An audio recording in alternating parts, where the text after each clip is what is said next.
Hello दोस्तों, स्वागत है आपका आपके अपने यूट्यूब चैनल दिसार जीकेजीएस क्लासेस में। दोस्तों, आप सब लोग कैसे हैं? उम्मीद करते हैं आप सब लोग अच्छे होंगे, स्वस्थ होंगे, मस्त होंगे और अपनी तैयारी बेहतरीन तरीके से आप सभी कर रहे होंगे। दोस्तों, जैसे कि आपको पता है, हम आपको आरआरबी एएलपी सीबीटी 2 एग्जाम के लिए ये जो यूथ की बुक है basic science and engineering drawing की एक्सप्रेस लाइन, इसके प्रैक्टिस सेट का सॉल्यूशन करवा रहे हैं।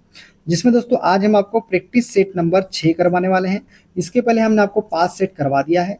यदि आपने वीडियो नहीं देखा है तो सबकी प्लेलिस्ट हमने आपके लिए बना दी है। प्लेलिस्ट में जाके आप सारी वीडियोस देख सकते हैं। दोस्तों, वीडियो अच्छा लगे वीडियो को लाइक कर दीजिएगा, शेयर कर दीजिएगा, कमेंट कर दीजिएगा। चैनल पे नए हैं, चैनल को सब्सक्राइब करके बेल आइकन को प्रेस कर लीजिएगा। और दोस्तों, हमसे जुड़ने के लिए, क्लास के अपडेट के लिए आप हमारा टेलीग्राम चैनल ज्वाइन कर सकते हैं। टेलीग्राम चैनल का लिंक मैंने डिस्क्रिप्शन बॉक्स में आपको दे दिया है। तो चलिए दोस्तों, देर न करते हुए स्टार्ट करते हैं आज का अपना सेशन और देखते हैं प्रैक्टिस सेट नंबर 6 के सारे क्वेश्चन।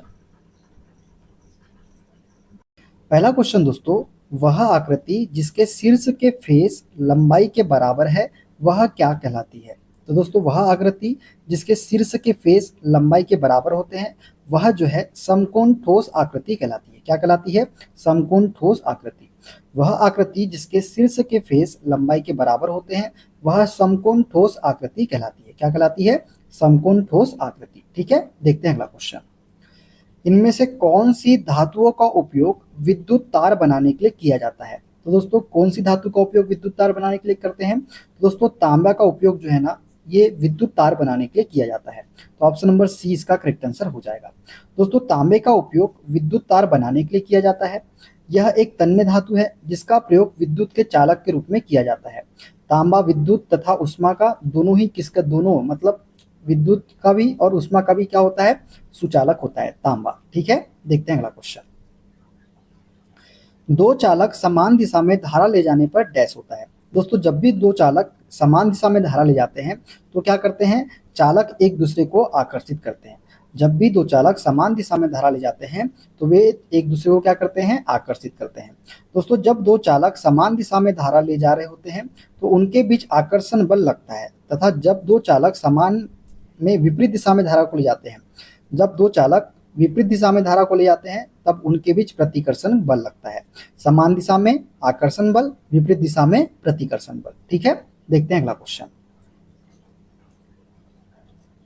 चित्र में दिखाए गए व्यू को पहचाने। ये जो व्यू है दोस्तों, इसको हमको पहचानना है।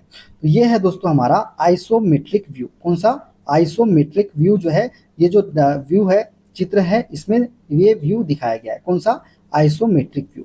दोस्तों, चित्र में प्रदर्शित व्यू एक आइसोमेट्रिक व्यू है। इसकी झुकी लाइनें क्षैतिज के साथ समान कोण मतलब 30 डिग्री का कोण बना रहे हैं। दोस्तों, ये जो झुकी लाइनें है ना, ये कितने डिग्री का कोण बना रहे हैं? यहाँ से ये 30 डिग्री का कोण बना रहे हैं। कितने डिग्री का?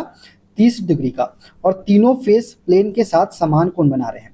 तीनों फेस जो है ये प्लेन के साथ कैसे कोण बना रहे हैं? तो समान कोण बना रहे हैं। तो ये जो होता है ये आइसोमेट्रिक व्यू होता है। ठीक है, देखते हैं अगला क्वेश्चन। एक लीवर में प्रयास भुजा 150 सेंटीमीटर और यांत्रिक लाभ 3 है। भार भुजा ज्ञात कीजिए। दोस्तों, हम जानते हैं मैकेनिकल एडवांटेज बराबर क्या होता है? मैकेनिकल एडवांटेज बराबर होता है प्रयास भुजा मतलब effort arm divided by load arm के। क्या होता है? Effort arm divided by load arm के। हमको लोड आर्म पूछा है, एफर्ट आर्म दिया गया है, यांत्रिक लाभ भी हमको दिया गया है। यांत्रिक लाभ दिया गया है 3, एफर्ट आर्म है 15, 150 और लोड आर्म हमको निकालना है। तो इससे जब कुछ काटेंगे दोस्तों तो 50, तो लोड आर्म बराबर कितना निकल के आ जाएगा? 50 सेंटीमीटर निकल के आ जाएगा। कितना? 50 सेंटीमीटर। तो ऑप्शन नंबर बी वाला इसका करेक्ट आंसर हो जाएगा। क्लियर है? चलिए आगे बढ़ते हैं नेक्स्ट क्वेश्चन की ओर। कंप्यूटर में डेटा को किस रूप में संग्रहित किया जाता है? दोस्तों, कंप्यूटर में डेटा को किसके रूप में संग्रहित करते हैं? तो बाइनरी रूप में संग्रहित किया जाता है। किस रूप में? बाइनरी रूप में। दोस्तों, कंप्यूटर डेटा के निरूपण के लिए बाइनरी भाषा का प्रयोग करता है। ये बाइनरी भाषा 0 और 1 से मिलकर बनी होती है। जो बाइनरी भाषा होती है किससे मिलकर बनी होती है? तो 0 और 1 से मिलकर बनी होती है। ठीक है, देखते हैं अगला क्वेश्चन। 10 निब्बल्स डैश बिट के बराबर होता है। दोस्तों, 10 निब्बल में पूछा है कितने बिट के बराबर होता है। हम जानते हैं एक निब्बल में कितना बिट होता है? तो 4 बिट होता है। तो 10 निब्बल में कितने हो जाएंगे? 10 निब्बल हो जाएंगे 10 चौ 40 बिट। ठीक है, एक निब्बल में कितना होता है? 4 बिट होता है। तो 10 निब्बल में कितने होंगे? 40 बिट हो जाएंगे। तो ऑप्शन नंबर डी वाला इसका करेक्ट आंसर हो जाएगा। क्लियर है? चलिए आगे बढ़ते हैं नेक्स्ट क्वेश्चन की ओर। क्लास बी आग को नियंत्रित करने के लिए किस अग्निशामक का उपयोग किया जाता है? दोस्तों क्लास बी आग को नियंत्रित करने के लिए हम किसका उपयोग करते हैं? तो हम करते हैं कार्बन डाइऑक्साइड का। किसका? CO2 का। क्लास बी आग को बुझाने के लिए CO2 अग्निशामक का उपयोग किया जाता है। इस प्रकार के एक्सटिंग्विशर के विसर्जन होने पर पहचान की जा सकती है। इस प्रकार के एक्सटिंग्विशर के विसर्जन होने पर इसकी पहचान की जा सकती है। जमाव के कारण प्रदूषण को रोकने के लिए ज्यादा उपयुक्त होता है। ये सदैव क्रिया करने की विभिन्न वस्तुओं से परिपूर्ण मिलते हैं, जैसे प्लंजर, लीवर, ट्रिगर इत्यादि। ठीक है, देखते हैं अगला क्वेश्चन। वर्गाकार पटल अपने दोनों संदर्भित तलों के अभिलंब है, उसकी शीर्ष तथा अग्रिम परिदृश्य होगा। दोस्तों एक वर्गाकार पटल जो है अपने दोनों संदर्भित तलों के क्या है? अभिलंब है। तो उसके शीर्ष तथा अग्रिम परिदृश्य जो होगा ना, वो होगा सीधी रेखाएं। क्या होगा? सीधी रेखाएं हो जाएगा। तो ऑप्शन नंबर ए इसका करेक्ट आंसर हो जाएगा। दोस्तों जब वर्गाकार पटल दोनों संदर्भ तलों के लंबवत होता है तो शीर्ष दृश्य तथा सम्मुख दृश्य में उस वर्ग की भुजा के बराबर एक सीधी रेखा प्राप्त होती है, और पार्श्व दृश्य में मतलब साइड व्यू में क्या प्राप्त होता है? तो एक वर्ग प्राप्त होता है। ठीक है, देखते हैं अगला क्वेश्चन। प्रतिरोधकता की SI इकाई क्या होती है? दोस्तों प्रतिरोधकता की SI इकाई होती है ओम मीटर। क्या होती है? ओम मीटर जो है प्रतिरोधकता की SI इकाई है। प्रतिरोधकता की SI इकाई ओम मीटर होती है।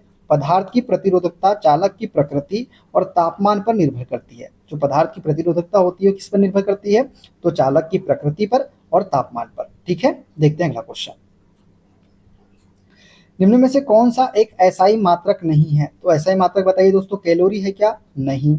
एम्पियर है क्या? हाँ। न्यूटन है? हाँ। ओम है? हाँ। तो कैलोरी जो है ना, ये SI मात्रक नहीं है। दोस्तों कैलोरी जो है ऊर्जा या उष्मा की सीजीएस प्रणाली में इकाई है, जबकि उष्मा या ऊर्जा की इकाई मानक इकाई मतलब SI प्रणाली में क्या होती है? तो जूल होती है। एम्पियर विद्युत धारा का SI मात्रक है, न्यूटन बल का SI मात्रक है, और ओम जो है विद्युत प्रतिरोध का क्या है? SI मात्रक है। ठीक है ना, देखते हैं अगला क्वेश्चन। चित्रीय पिक्टोरियल बिंबों के आयामीकरण हेतु सामान्य नियम है। दोस्तों चित्रीय पिक्टोरियल बिंबों के आयामीकरण हेतु सामान्य नियम क्या है? तो मूल अक्ष के समानांतर मापे निर्दिष्ट होती है, और विमीय एवं विस्तार रेखाएं मूल अक्ष के समानांतर खींची जाती है। ये दोनों ही जो है ये चित्रीय पिक्टोरियल बिंबों के आयामीकरण हेतु क्या है? सामान्य नियम है। तो ऑप्शन नंबर सी इसका करेक्ट आंसर हो जाएगा। दोस्तों चित्रीय बिंबों के आयामीकरण हेतु सामान्य नियम होते हैं। कौन कौन से? सामान्यतः मूल अक्ष के समानांतर मापे निर्दिष्ट होती है। विमीय एवं विस्तार रेखाएं मूल अक्ष के समानांतर खींची जाती है। चित्रीय लाइंस के आयामीकरण के लिए आयामीकरण के अन्य सामान्य नियम भी लागू होते हैं। ठीक है ना, देखते हैं अगला क्वेश्चन। निम्न में से कौन अधिक काम कर सकता है? तो अधिक काम कौन कर सकता है? एक घूमता हुआ पहिया कर सकता है क्या? नहीं। बंदूक की एक चलती हुई गोली जो है ये अधिक काम कर सकती है। दोस्तों किसी भी वस्तु को कार्य करने के लिए बल और बल की दिशा में विस्थापित दूरी की आवश्यकता होती है। विकल्प बी में न्यूटन के गति के तीसरे नियम क्रिया प्रतिक्रिया नियम लागू होता है, जो बंदूक की निकली गोली को अधिक दूर तक क्या करता है? विस्थापित करता है। अतः बंदूक से निकली गोली अधिक कार्य कर सकती है। ठीक है, देखते हैं अगला क्वेश्चन। यदि एक हवाई जहाज 4000 मीटर की दूरी तय करता है और किया गया कार्य 2000 जूल है, 20000 जूल है, तो लागू किया गया बल ज्ञात कीजिए। दोस्तों बल बराबर क्या होता है? कार्य बराबर क्या होता है? बल गुना दूरी, मतलब बल गुना विस्थापन। तो कार्य बराबर क्या होता है? Force into displacement. ठीक है दोस्तों, हमको कार्य कितना दिया गया है? ये दिया गया है 20000 जूल। फोर्स कितना दिया गया है? फोर्स हमको निकालना है, और दूरी कितनी है? 4000 मीटर है। तो 1 2 3 जीरो से 1 2 3 जीरो कट जाएंगे, 4 से काटेंगे 5 बार में, तो बल कितना निकल के आ जाएगा? 5 न्यूटन निकल के आ जाएगा। ऑप्शन नंबर ए वाला करेक्ट आंसर हो जाएगा। क्लियर है? चलिए देखते हैं अगला क्वेश्चन। एक इंजीनियरिंग आलेखन में स्केल 1 सेंटीमीटर बराबर 100 मीटर लिखा जाता है, यह किस अनुपात से मेल खाता है? तो दोस्तों एक इंजीनियरिंग आलेखन में स्केल 1 सेंटीमीटर बराबर 100 मीटर लिखा जाता है। ये जो है 1:10,000 से मेल खाता है। किससे? 1:10,000 से। दोस्तों स्केल 1 सेंटीमीटर बराबर 100 मीटर है, तो निरूपक भिन्न जब निकालेंगे तो नक्शे पर लंबाई डिवाइडेड बाई वास्तविक लंबाई। तो नक्शे पर लंबाई कितनी है? 1 सेंटीमीटर है, और वास्तविक लंबाई कितनी है? 100 मीटर है। कितनी है? 100 मीटर। तो 1 सेंटीमीटर बटे 100 इंटू 100। अब 1 मीटर में कितने होते हैं? 100 सेंटीमीटर होते हैं। तो नीचे में क्या कर देंगे हम? 100 इंटू 100 कर देंगे, 1/100 इंटू 100 कर देंगे। तो ये कितना हो गया? ये हो गया हमारा 1:10,000 के। तो 1:10,000 ऑप्शन नंबर सी इसका करेक्ट आंसर हो जाएगा। ठीक है, देखते हैं अगला क्वेश्चन। पैकिंग को प्रदर्शित करने की रूढ़ी है दोस्तों, पैकिंग को प्रदर्शित करने की रूढ़ी है ऑप्शन नंबर सी वाली। सी वाली जो है ये पैकिंग को प्रदर्शित करने की क्या है, रूढ़ी है दोस्तों। विकल्प सी में दिखाया गया है पैकिंग को प्रदर्शित करने की रूढ़ी। ठीक है, देखते हैं अगला क्वेश्चन। रेचिट एवं पिनियन की रूढ़ी बताइए दोस्तों, रेचिट एवं पिनियन की रूढ़ी बताना है तो ऑप्शन नंबर ए जो है ये रेचिट और पिनियन को क्या करता है, दर्शाता है। तो विकल्प ए जो है ये रेचिट तथा पिनियन की रूढ़ी संकेत को दर्शाता है। ठीक है, तो ऑप्शन नंबर ए इसका करेक्ट आंसर हो जाएगा। ठीक है ना, देखते हैं अगला क्वेश्चन। एक ब्लॉटिंग पेपर स्याही कैसे सोखता है, तो एक ब्लॉटिंग पेपर जो है ये केशिका या कैपिलरी क्रिया के द्वारा जो है स्याही को सोखता है। तो ऑप्शन नंबर बी इसका करेक्ट आंसर हो जाएगा। दोस्तों केशिका क्रिया या केशिकत्व की बात करें तो किसी ठोस पदार्थ के संपर्क में रहने वाले द्रव की वह क्रिया जिसमें द्रव के अणुओं के एक दूसरे के प्रति और ठोस के अणुओं के प्रति आकर्षण के फलस्वरूप द्रव का पृष्ठ उठता या गिरता है। इस क्रिया द्वारा ही ब्लॉटिंग पेपर स्याही सोखता है। इसका एक अन्य उदाहरण, यदि पानी के गिलास में एक पतली खुली नलिका डाली जाए तो केशिकत्व के कारण ही नली में पानी का स्तर गिलास के पानी के स्तर से ऊपर होता है। इसके कारण केशिकत्व के कारण। ठीक है ना, देखते हैं अगला क्वेश्चन। जल की गिरती हुई बूंद किस गुणधर्म के कारण गोलाकार होती है, तो ये होती है जल के पृष्ठीय तनाव की वजह से। किसकी वजह से, जल के पृष्ठीय तनाव की वजह से। द्रव का बूंद या गिरती हुई बूंद का गोलाकार होना द्रव के अंदर पृष्ठ तनाव मतलब सरफेस टेंशन के गुण के उपस्थित होने के कारण होता है। पृष्ठ तनाव बराबर क्या होता है, F/L के होता है। यदि द्रव के तल पर एक आभासी रेखा बहुत छोटी रेखा खींचे तो उस रेखा पर लंबवत तनाव बल लगता है, यह बल ही सतह तनाव बल कहलाता है। दोस्तों यदि द्रव के तल पर एक आभासी रेखा या बहुत छोटी रेखा खींचे तो उस रेखा पर लंबवत तनाव बल लगता है, यह बल की सतह का क्या कहलाता है, तनाव बल कहलाता है, मतलब सतह तनाव बल कहलाता है। ठीक है, देखते हैं अगला क्वेश्चन। निम्न में से किस प्रकार का नेटवर्क अधिकतम भौगोलिक क्षेत्र को आच्छादित मतलब कवर करता है, तो दोस्तों ये है हमारा वेन मतलब wide area network. Computer network मुख्यतः 3 प्रकार के होते हैं, लेन, वेन और मेन। इसके अलावा भी कुछ अन्य पेन तथा हैन होते हैं। लेन की बात करें, इसका फुल फॉर्म होता है लोकल एरिया नेटवर्क। एक लोकल एरिया नेटवर्क एक छोटे से क्षेत्र में फैला होता है। एक होता है मेट्रोपॉलिटन एरिया नेटवर्क मतलब मेन, यह एक मेट्रोपॉलिटन एरिया नेटवर्क लेन की तुलना में एक बड़ा भौगोलिक क्षेत्र में फैला हुआ होता है। किसी शहर में कंप्यूटर को कनेक्ट करने के लिए मेन का उपयोग किया जाता है। और एक होता है हमारा when, wide area network. Wide area network main network से बड़ा होता है। वेन का उपयोग बड़े भौगोलिक क्षेत्रों जैसे देश, महाद्वीप या संपूर्ण विश्व के डेटा को स्थानांतरित करने के लिए किया जाता है। ठीक है, क्लियर है, चलिए आगे बढ़ते हैं नेक्स्ट क्वेश्चन की ओर। 4 ओम का एक प्रतिरोध ए, 6 ओम के प्रतिरोध बी और 2 वोल्ट की बैटरी के साथ श्रेणी क्रम में जुड़ा हुआ है। ए और बी के सिरों पर विभवपात क्रमशः होगा। दोस्तों यहाँ पे 4 ओम का प्रतिरोध ए है और 6 ओम का प्रतिरोध बी है और ये 2 वोल्ट की बैटरी के साथ कैसे जुड़े हुए हैं, श्रेणी क्रम में जुड़े हुए हैं। तो हम जानते हैं श्रेणी क्रम में जब प्रतिरोध जुड़े होते हैं तो समतुल्य प्रतिरोध क्या होता है, वो होता है दोस्तों R1 plus R2 plus R3 plus dash dash dash. तो दोनों प्रतिरोध को हम क्या करेंगे, जोड़ देंगे तो हमारा RT निकल के आ जाएगा, ये आ जाएगा 6 और 4 10 ओम। ठीक है, कितना निकल के आ जाएगा, 10 ओम निकल के आ जाएगा। अब दोस्तों हमको 4 ओम के प्रतिरोध में और 6 ओम के प्रतिरोध में दोनों में ही विभवपात बताना है। अब दोस्तों हमको विभव अगर निकालना है तो V बराबर क्या होता है, V बराबर हमको होता है पता है I इंटू R के होता है। दोस्तों V का मान तो हमको 4 ओम, V के मान तो हमको निकालना है। I का मान हमको दिया गया है क्या, नहीं दिया गया है। R का मान हमने निकाला 10 ओम। तो सबसे पहले हम क्या निकालेंगे, I का मान निकालेंगे। तो पहले कितना था, 2 वोल्ट की बैटरी के साथ, तो यहाँ पे लिखेंगे 2 वोल्ट। I का मान हो जाएगा, I निकालना है, R का मान कितना निकाले 10, तो I का मान कितना आ जाएगा, यहाँ पे 2/10 निकल के आ जाएगा। अब दोस्तों 4 ओम के प्रतिरोध पर विभवपात निकालेंगे तो वही फॉर्मूला फिर से V बराबर IR के। अब हमको 4 ओम के प्रतिरोध में निकालना है तो I का मान कितना निकाले हमने, 2/10 और R कितना है, 4 ओम पे निकालना है तो 4 से कर देंगे। तो 2 पंचे 10, 4/5, तो 4/5 होगा तो 0.8 आ जाएगा। ये किसका निकल के आया, ए का विभवपात निकल के आया, किसका, ए का। तो 0.8 किस में दिख रहा है आपको, 0.8 ऑप्शन नंबर ए में ही दिख रहा है, तो 1.2 वोल्ट वाला ही होगा।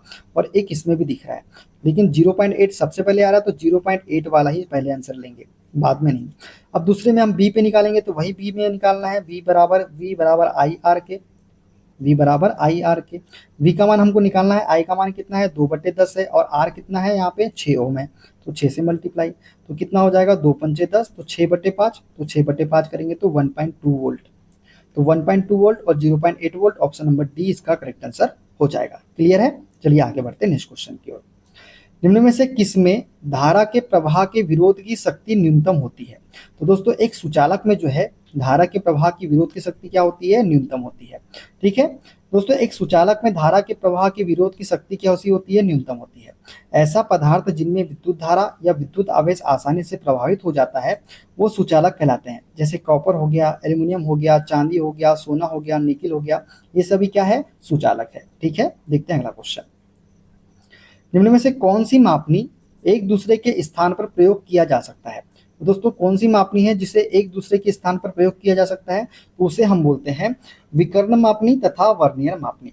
विकर्ण मापनी तथा वर्नियर मापनी जो है ना, इन्हें एक दूसरे के स्थान पर प्रयोग किया जा सकता है। दोस्तों विकर्ण मापनी तथा वर्नियर मापनी एक दूसरे के स्थान पर प्रयोग किया जा सकता है क्योंकि इन मापनियों में मुख्यतः 3 इकाइयों को प्रदर्शित किया जाता है, मीटर, डेसीमीटर और सेंटीमीटर। ठीक है, देखते हैं अगला क्वेश्चन। आरेखन शीट के बाएं सिरे पर अधिक मार्जिन किस लिए छोड़ा जाता है? दोस्तों आरेखन शीट होती है, उसके बाएं सिरे पर अधिक मार्जिन क्यों छोड़ा जाता है? क्योंकि शीटों को उपयुक्त रूप में जिल्द में बांधने के लिए और शीट के कार्यकारी क्षेत्र को पर्याप्त स्पष्टता देने के लिए जो है आरेखन शीट के बाएं सिरे पर अधिक मार्जिन छोड़ा जाता है। तो ए और बी दोनों जो है करेक्ट आंसर हो जाएगा। ठीक है दोस्तों, शीटों को उपयुक्त रूप से जिल्द में बांधने के लिए तथा शीट के कार्यकारी क्षेत्र को पर्याप्त स्पष्टता देने के लिए आरेखन शीट के बाएं सिरे पर अधिक मार्जिन छोड़ा जाता है। ठीक है ना, देखते हैं अगला क्वेश्चन। कंप्यूटर पर रिमोट लॉगिन की सुविधा कौन प्रदान करता है? दोस्तों कंप्यूटर पर रिमोट लॉगिन की सुविधा जो है ये टेलनेट प्रदान करता है। कौन प्रदान करता है? टेलनेट। दोस्तों टेलनेट जो है टेलीकम्युनिकेशन नेटवर्क, एक नेटवर्क प्रोटोकॉल है जिसका उपयोग इंटरनेट या लोकल एरिया नेटवर्क कनेक्शन पर किया जाता है। टेलनेट प्रोग्राम एक सिस्टम पर एक उपयोगकर्ता को रिमोट सिस्टम में लॉगिन करने और रिमोट सिस्टम को कमांड विंडो में कमांड जारी करने की अनुमति देता है। कौन? Telnet program. ठीक है, देखते हैं अगला क्वेश्चन। एक स्क्रू किस प्रकार की सरल मशीन है? तो दोस्तों एक स्क्रू जो होता है ना, ये झुका हुए तल प्रकार की सरल मशीन है। किस प्रकार की? झुके हुए तल प्रकार की। दोस्तों एक स्क्रू वास्तव में एक घुमावदार झुका हुआ तल होता है जो वस्तुओं को कसने या उठाने के लिए उपयोग किया जाता है। ठीक है ना, देखते हैं अगला क्वेश्चन। सड़कों का नेटवर्क प्रदर्शित करने वाले एक मानचित्र को मील इकाई में दूरी तथा किलोमीटर इकाई दोनों में दिखाना है। इनमें से किस प्रकार के पैमाना इस उद्देश्य के लिए उपयुक्त होगा? दोस्तों सड़क के नेटवर्क है, उसको प्रदर्शित करने के लिए एक मानचित्र को मील इकाई में दूरी तथा किलोमीटर इकाई दोनों में दिखाना है। इनमें से कौन सा पैमाना इस उद्देश्य के लिए उपयुक्त होगा? तो ये होगा हमारा तुलनात्मक स्केल, मतलब कॉम्परेटिव स्केल जो है ये इसका करेक्ट आंसर हो जाएगा। ठीक है, देखते हैं अगला क्वेश्चन। लंबाई की एसआई इकाई क्या होती है? तो लंबाई की एसआई इकाई होती है मीटर। ठीक है, देखते हैं अगला क्वेश्चन। त्वरण का मात्रक निम्न में से कौन सा है? त्वरण का मात्रक क्या होता है दोस्तों? मीटर प्रति सेकेंड स्क्वायर। क्या होता है? मीटर प्रति second square. Option number A इसका करेक्ट आंसर हो जाएगा। बात करें दोस्तों त्वरण के बारे में, तो किसी वस्तु के वेग में परिवर्तन की दर को त्वरण कहते हैं। इसका मात्रक मीटर प्रति सेकेंड स्क्वायर होता है तथा यह कैसी राशि है? तो यह एक सदिश राशि है। ठीक है, देखते हैं अगला क्वेश्चन। एमएस एक्सेल में पूरी पंक्ति का चयन करने के लिए कौन सी शॉर्टकट की का प्रयोग किया जाता है? दोस्तों एमएस एक्सेल में पूरी पंक्ति रो को चयन करने के लिए जो है कौन सी शॉर्टकट की का उपयोग करते हैं? तो हम करते हैं शिफ्ट प्लस स्पेस शॉर्टकट की का। किसका? शिफ्ट प्लस स्पेस शॉर्टकट की का। एमएस एक्सेल में पूरी पंक्ति का चयन करने के लिए शिफ्ट प्लस स्पेस शॉर्टकट कुंजी का प्रयोग किया जाता है। शिफ्ट प्लस स्पेस शॉर्टकट कुंजी का प्रयोग किया जाता है। ठीक है, देखते हैं अगला क्वेश्चन। जमीन के ऊपर एक बिंदु किसी वस्तु की गुरुत्वीय स्थितिज ऊर्जा को डैश में किए गए कार्य के रूप में परिभाषित किया जाता है। दोस्तों जमीन के ऊपर एक बिंदु पर किसी वस्तु की गुरुत्वीय स्थितिज ऊर्जा को जो है इसे गुरुत्वाकर्षण के विपरीत जमीन से उस बिंदु पर उठाने में किए गए कार्य के रूप में परिभाषित किया जाता है। तो ऑप्शन नंबर ए वाला इसका करेक्ट आंसर हो जाएगा। ठीक है, देखते हैं अगला क्वेश्चन। भारत ने डैश में पहली बार क्योटो प्रोटोकॉल पर हस्ताक्षर किए और अपना समर्थन दिया। तो दोस्तों भारत ने सर्वप्रथम अगस्त 2002 में पहली बार क्योटो प्रोटोकॉल पर हस्ताक्षर किए और अपना समर्थन दिया था। दोस्तों क्योटो प्रोटोकॉल की बात करें तो क्योटो प्रोटोकॉल एक अंतर्राष्ट्रीय समझौता है जो यूएनएफसीसीसी से संबद्ध है। यह ग्रीन हाउस गैसों के उत्सर्जन को कम करने से क्या है संबंधित है। जापान के क्योटो शहर में 11 दिसंबर 1997 को हुए यूएनएफसीसीसी के तीसरे सम्मेलन में क्योटो प्रोटोकॉल को स्वीकार किया गया। यह प्रोटोकॉल 16 फरवरी 2005 को प्रभावी तौर पर लागू हुआ था और भारत ने 26 अगस्त 2002 को क्योटो प्रोटोकॉल पर हस्ताक्षर कर अपना अनुसमर्थन दिया था। कब? 26 अगस्त 2002 को। ठीक है ना। 1 किलोग्राम की एक वस्तु को 10 मीटर की ऊंचाई तक उठाया जाता है। गुरुत्व बल द्वारा किया गया कार्य डैश होगा। मान लीजिए जी का मान 9.8 मीटर प्रति सेकेंड स्क्वायर है। दोस्तों हमको गुरुत्व बल के द्वारा किया गया कार्य निकालना है। हम जानते हैं कार्य बराबर क्या होता है दोस्तों, mgh के होता है। ठीक है, m का मान कितना है 1 किलोग्राम है, g का मान कितना है 9.8 है और h का मान कितना है 10 मीटर है। दोस्तों g का मान जो है ये अब हम ऋणात्मक लेंगे कि पॉजिटिव लेंगे, सबसे पहले तो ये देखना है। दोस्तों गुरुत्व बल, जब किसी वस्तु को हम ऊपर की ओर उठाएंगे तो गुरुत्व बल कहाँ कर काम करेगा, नीचे की ओर काम करेगा। मतलब ये हमारी एक संदर्भ रेखा मान लेते हैं। यदि वस्तु को हमने ऊपर की ओर उठाया, ये हमने ऊपर की ओर वस्तु को उठाया तो गुरुत्व बल कहाँ काम करेगा, गुरुत्व बल जो होगा ये वस्तु के ठीक विपरीत काम करेगा, मतलब नीचे की ओर काम करेगा। इसलिए हम गुरुत्व का मान क्या लेंगे, ऋणात्मक लेंगे, जी का मान। तो यहाँ पे ऋणात्मक ले लेंगे तो ऋण का चिन्ह लगा देते हैं। तो ये 98/10 हो जाएगा, पॉइंट हटेगा तो 10 से 10 कट जाएगा, तो -98 जूल जो है इसका राइट आंसर निकल के आ जाएगा। ऑप्शन नंबर कौन सा, डी वाला करेक्ट आंसर हो जाएगा। ठीक है दोस्तों, यदि विस्थापन बल की दिशा के विपरीत होता है तो कार्य क्या होता है, ऋणात्मक होता है। ठीक है, ये आपको याद रखना है। ठीक है ना, देखते हैं अगला क्वेश्चन। निम्न में से कौन सा ग्रीन हाउस गैस का एक उदाहरण है। तो दोस्तों ग्रीन हाउस गैस का उदाहरण है कार्बन डाइऑक्साइड।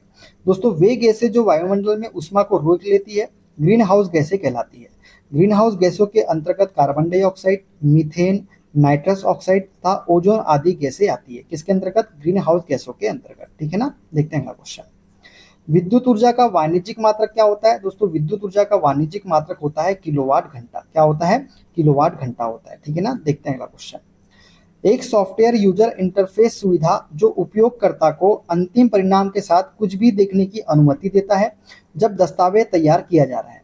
तो दोस्तों एक सॉफ्टवेयर यूजर इंटरफेस है कौन, विजिविंग। विजिविंग जो है एक सॉफ्टवेयर यूजर इंटरफेस सुविधा है जो उपयोगकर्ता को अंतिम परिणाम के साथ कुछ भी देखने की अनुमति देता है जब दस्तावेज तैयार किया जा रहा होता है तब।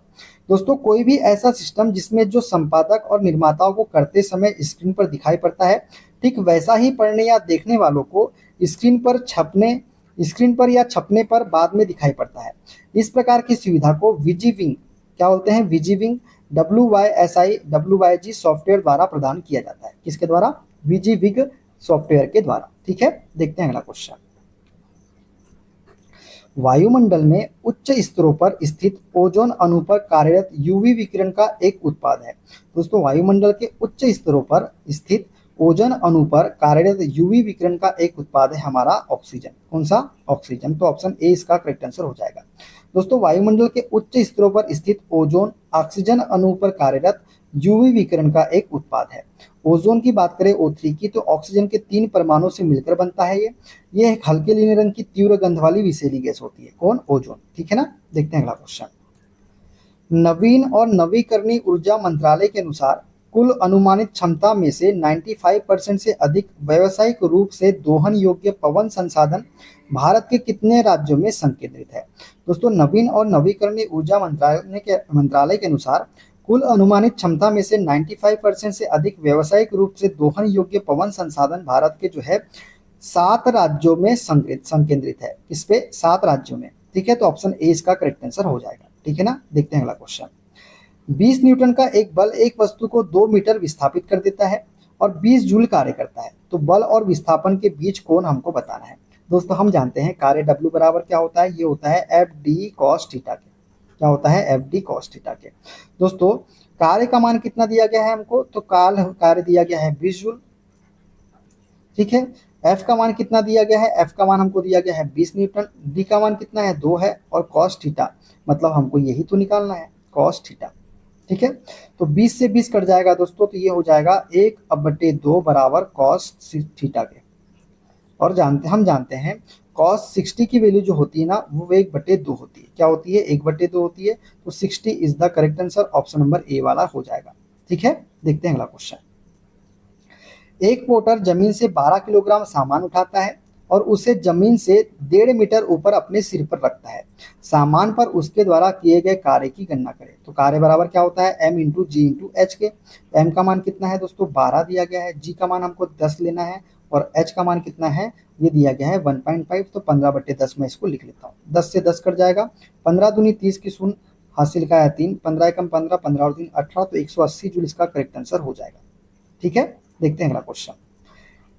आस्की का पूर्ण रूप क्या है? तो आस्की का पूर्ण रूप होता है दोस्तों American standard code for information interchange. तो ऑप्शन ए इसका करेक्ट आंसर हो जाएगा।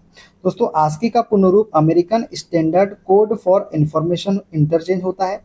यह कंप्यूटर में उपयोग करने के लिए वर्ण इनकोड करने का एक मानक है। यह अंग्रेजी वर्णमाला के क्रम के अनुसार व्यवस्थित है। मानक आस्की कोड का मान 0 से 127 होता है, जबकि 128 से 256 तक कैरेक्टर परिवर्धित आस्की कैरेक्टर सेट होता है। दोस्तों मानक आस्की कोड का मान कितना होता है? 0 से 127 तक के। ठीक है ना, देखते हैं अगला क्वेश्चन। आकार में बदलाव के कारण शरीर द्वारा प्राप्त ऊर्जा को कहा जाता है। दोस्तों आकार में बदलाव के कारण शरीर द्वारा प्राप्त ऊर्जा को हम बोलते हैं प्रत्यास्थ स्थितिज ऊर्जा। क्या बोलते हैं? प्रत्यास्थ स्थितिज ऊर्जा। दोस्तों प्रत्यास्थ स्थितिज ऊर्जा वह यांत्रिक ऊर्जा है जो उस पदार्थ के आयतन या आकार को विकृत करने के कारण उस पदार्थ के अंदर संग्रहित हो जाती है। इसे निम्न सूत्र से अभिव्यक्त किया जाता है। दोस्तों प्रत्यास्थ स्थितिज ऊर्जा U बराबर होता है 1/2 kx² के। यहाँ k जो है पदार्थ का नियतांक है और x क्या है? विकृति की माप है। ठीक है, देखते हैं अगला क्वेश्चन। जब आप एक कॉइल स्प्रिंग को कंप्रेस करते हैं तो आप उस पर काम करते हैं। प्रत्यास्थ स्थितिज ऊर्जा डैश होगी। दोस्तों जब आप एक कॉइल स्प्रिंग को कंप्रेस करते हैं तो आप उस पर काम करते हैं। प्रत्यास्थ स्थितिज ऊर्जा जो है ना ये बढ़ती है। क्या होती है? इसमें बढ़ती है। कोई भी वस्तु जिसमें प्रत्यास्थ गुण पाया जाता है उसमें एक प्रकार की स्थितिज ऊर्जा पाई जाती है। जैसे रबर या स्प्रिंग की बात करें, जब प्रत्यास्थ वस्तु स्प्रिंग को खींचा जाता है या दबाया जाता है तो इसमें स्थितिज ऊर्जा के रूप में ऊर्जा संचित हो जाती है। किसी प्रत्यास्थ वस्तु पर जितना अधिक बल लगाया जाता है उसमें संपीड़न उतना ही अधिक उत्पन्न होता है। ठीक है ना, देखते हैं अगला क्वेश्चन। एक आयत का आइसोमेट्रिक व्यू की आकृति होती है। दोस्तों एक आयत की आइसोमेट्रिक व्यू की आकृति जो होती है ये होती है समानांतर चतुर्भुज। क्या होती है? समानांतर चतुर्भुज आकृति होती है। ठीक है, देखते हैं अगला क्वेश्चन। निम्न का आरोही क्रम में व्यवस्थित कीजिए। निम्न को आरोही क्रम में हमको व्यवस्थित करना है। तो दोस्तों सही आंसर हो जाएगा किलोबाइट, मेगाबाइट, गीगाबाइट, टेराबाइट। ठीक है, आरोही क्रम में व्यवस्थित करेंगे तो विकल्प सही हमारा हो जाएगा। दोस्तों 1024 बाइट बराबर होता है 1 किलोबाइट के। 1024 किलोबाइट बराबर होता है 1 मेगाबाइट और 1024 मेगाबाइट होता है 1 गीगाबाइट और 1024 गीगाबाइट होता है 1 टेराबाइट। ठीक है, तो ये हमारा हो जाएगा आरोही क्रम में सही क्रम। तो ऑप्शन नंबर सी इसका करेक्ट आंसर हो जाएगा। ठीक है, देखते हैं अगला क्वेश्चन। 37 डिग्री सेल्सियस तापमान लगभग डैश के बराबर होता है। दोस्तों फ़ारेनहाइट में हमको आंसर बताना है तो हम फॉर्मूला यूज करेंगे C/5 बराबर F-32 डिवाइडेड बाई 9 से। C का मान कितना है? 37 है। 37/5 बराबर F-32 डिवाइडेड बाई 9। तो 9 का इधर मल्टीप्लाई हो जाएगा तो क्या हो जाएगा? 9 7 63 की 3 हासिल का है 6, 9 3 27 और 6 कितना हो जाएगा? 33। 333 बराबर 5F माइनस 5 दूनी 10 की शून्य हासिल का है 5 3 15 1 16 160। तो ये उधर जाके जुड़ जाएगा तो 333 प्लस 160 तो 3 6 3 9 3 और 1 4 तो 493 बराबर 5F के। 493 बराबर 5F के तो F बराबर क्या हो जाएगा? 493/5। तो 5 9 45 बच गया 4, 5 8 40 तो 9 बच गया कितना? 3 5 36 तो 98.6 फ़ारेनहाइट। ऑप्शन नंबर डी इसका करेक्ट आंसर हो जाएगा। कितना? 98.6 फ़ारेनहाइट। ठीक है, देखते हैं अगला क्वेश्चन। एक जटिल मशीन की दक्षता हमेशा होती है। दोस्तों एक जटिल मशीन की दक्षता हमेशा जो है ना 100% से कैसी होती है? कम होती है। क्या होती है? 100% से कम होती है। ठीक है, देखते हैं अगला क्वेश्चन। बेलनाकार भागों के आयाम को जहां तक संभव हो उन्हें उस रूप में दृश्यमान होना चाहिए जिसमें वे प्रतीत होते हो।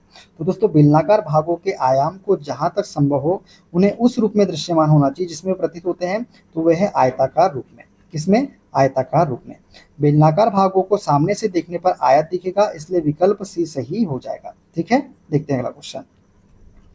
लगभग डैश केल्विन पर जल का घनत्व सबसे अधिक होता है। दोस्तों जल का घनत्व सबसे अधिक होता है कब? 277 केल्विन पर। दोस्तों किसी पदार्थ के एकांक आयतन में उपस्थित द्रव्यमान को उस पदार्थ का घनत्व कहते हैं। जल का घनत्व 277 केल्विन 4 डिग्री सेंटीग्रेड तापमान पर सबसे अधिक होता है और 1 डिग्री सेंटीग्रेड बराबर होता है 274.15 केल्विन और 1 डिग्री सेंटीग्रेड बराबर होता है 33.8 डिग्री फ़ारेनहाइट के। ठीक है, देखते हैं अगला क्वेश्चन। WWF रोशनी कम करते हुए बंद करते हुए हर वर्ष अर्थ आवर आयोजित करता है। दोस्तों WWF की बात करें, WWF जो है ये रोशनी कम करते हुए बंद करते हुए हर वर्ष अर्थ आवर आयोजित करता है। तो दोस्तों स्थायी विश्व बनाने हेतु वैश्विक समुदाय को प्रोत्साहित करने के लिए जो है WWF रोशनी कम करते हुए या बंद करते हुए हर वर्ष अर्थ आवर आयोजित करता है।